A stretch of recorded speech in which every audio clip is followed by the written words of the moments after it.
Welcome to the Euro 2020 betting show from the Action Network. Welcome back to the Action Network's Euro 2020 soccer betting preview show. I'm Michael Lieboff, the soccer editor here at Action Network. I'm joined by BJ Cunningham of beautiful Cedar Rapids, Iowa, and of course, Anthony DeBundo of Philadelphia, Pennsylvania. And guys, we're just going to get right into it. There is one team in this field, this 24-team field, that has driven us apart as we are a close, tight-knit family, but there's one team that polarizes us. BJ and I, we love our Czech Republic. Anthony likes to call them a luck box and insult them in other ways. I don't know what this country ever did to him. Prague seems like a beautiful city. I really don't understand why this guy hates the Czech Republic as much as he does. They are, of course, a surprise package in the quarterfinals, taking on another surprise package, Denmark, on Saturday in the noon kickoff. Czechs nearly 3-1 underdogs on the three-way money line. Denmark coming back just above even money, and the draw sitting at plus 225. Czech Republic at the moment plus 140 to advance. Denmark, their odds on minus 182, a laughable number if you're a Czech backer like me and BJ. But Anthony's here to try to spoil the fun. He's trying to get in the way of destiny, which, as people have learned throughout history, is a terrible, terrible idea. Anthony, try to spoil this party, because I don't understand how you can hate this team as much as you do. I don't understand what they did. But then again, you are from Philadelphia. You guys are a little bit crazy, I guess is the best way to put it kindly without getting bleeped out. So, I mean, I think me and BJ, you know where our allegiances lie in this game. But you, I don't know. Just tell us what you really feel. Yeah, I actually have not bet against the Czech Republic in this tournament because they played. That is true. That is true. Okay. They played Croatia, who I don't like. They played England in a spot where England was overpriced. They played the Dutch, who I was never a fan of, and I bet on them against Scotland. But this is the time. The Czech Republic have been incredibly lucky, probably the luckiest team in this tournament. They get a half field goal against Scotland, which is awesome, but not repeatable. They get a fortunate penalty against Croatia. They lose to England, and then. Look, give them credit. They did a very good job of shutting down a pretty questionable Dutch attack in terms of lineup choices. I was really confused by what the Dutch's plan was, but give the Czech Republic credit for that. For the first hour of that match, they played the Netherlands about even. Then the red card happens to De Ligt, and the whole game changes, and they go on and win. But they were still underdogs to advance on all the books at the time when the red card happened. So the Czech Republic gets into the quarterfinals, and now they're playing a much better team, probably the second best team they've played all tournament. Denmark, second most passes in the penalty area, second most crosses, fourth most final third touches, and the most penalty area touches. They're extremely fluid. They have a great fluidity with their passing. They get the ball up the field easily. They create chances. They don't have any big name attackers. They don't need them. They get chances either way. And they're much better, and this is the big one, they're much better at counter pressing than the Dutch were. The Dutch were vulnerable in almost every game at people running right through them when they lost possession. The Denmark team, much better at counter pressing. They're going to be all over this Czech team and pretty much shut down the attack. The Czech Republic are going to defend and counter, but they're not that good at it. They have the seventh fewest shot creating actions. They're also pretty low in terms of direct shots from counter attacks.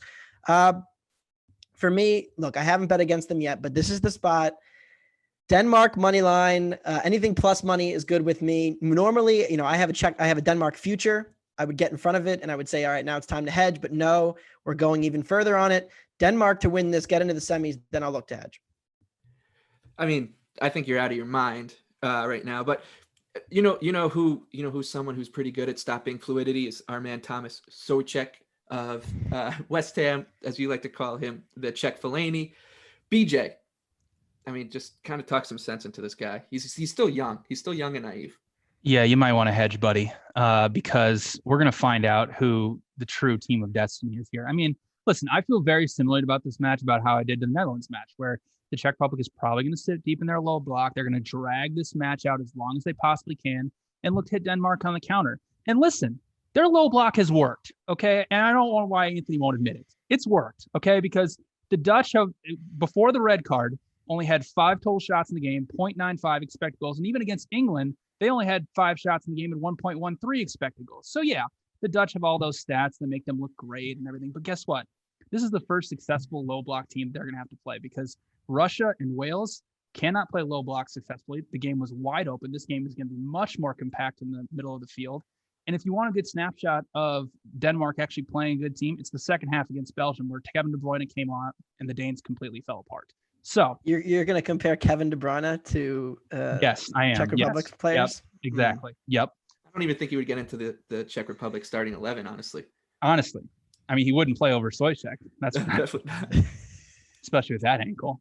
Now, listen, I think this is a match where the Czech Republic low block is going to be successful. They're going to be able to hit him on the counter. Patrick Schick's going to score another goal. So I'm going to continue to ride with the Czechs. I'm going to take their spread of plus half a goal. Anything up to minus 140.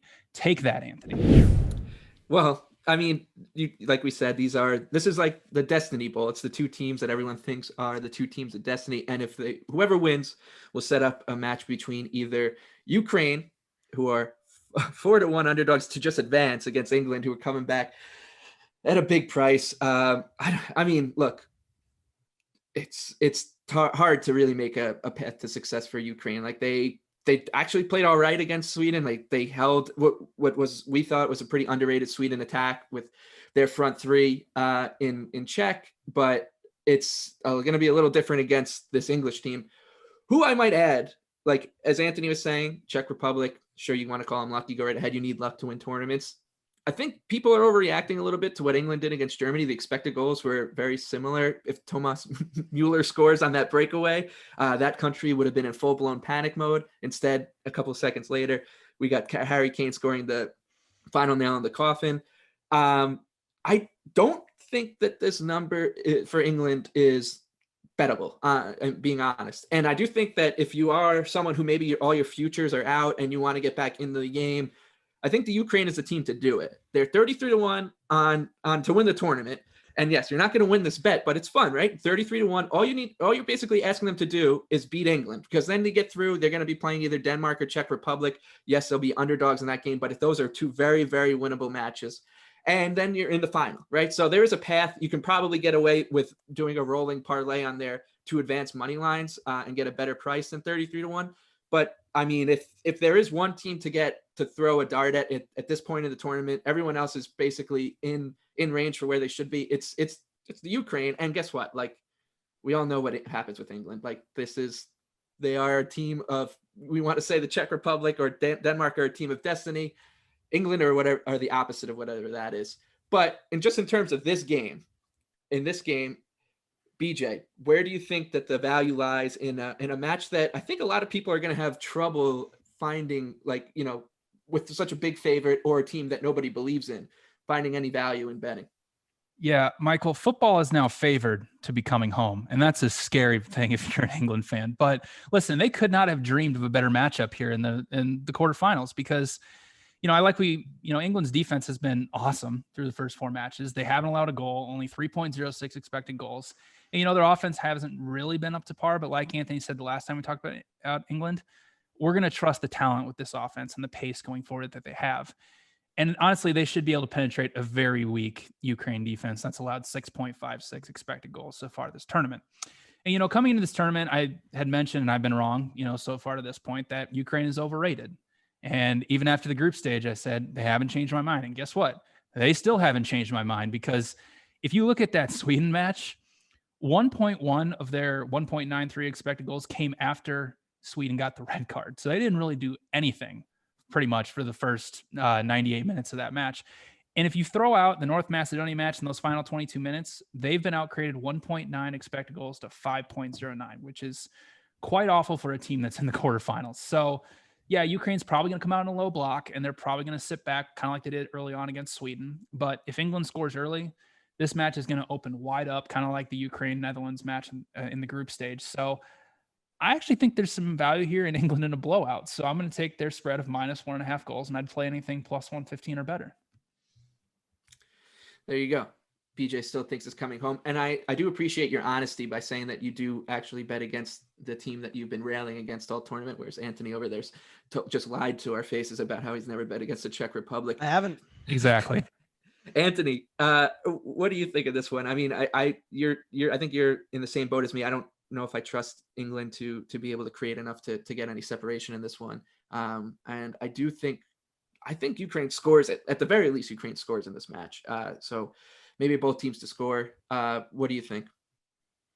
Yeah, I agree with BJ that Ukraine's overrated. One of the most heartbreaking moments of the tournament for me was that last second Ukraine goal.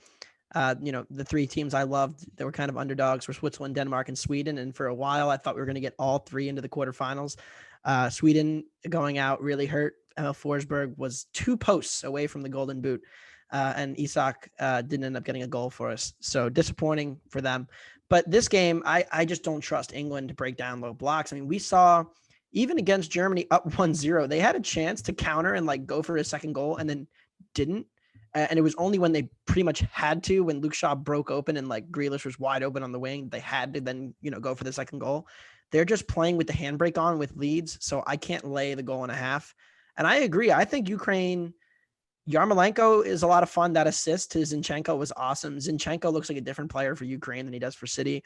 And our guy Malinovsky was pretty influential off the bench too. So the three of them and Yaremchuk, like there's some fun pieces here, but not enough to back them and not enough to lay England spread. Do I trust the English here? So it's a stay away game for me. May get in live, but for now, at least pregame, I'm going to stay away and I'm going to be rooting for Ukraine because Denmark would love to play Ukraine in the semifinals.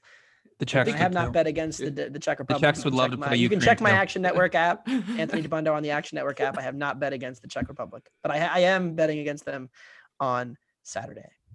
Wow.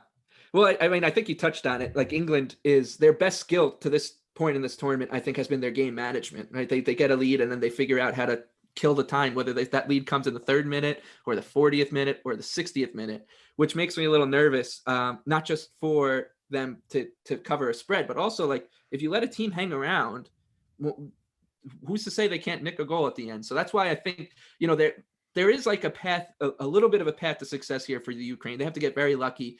Another red card wouldn't hurt, something like that. But of course, they are big underdogs for a reason. So that'll do it for the quarterfinals here on the Action Network's Euro 2020 soccer betting preview show.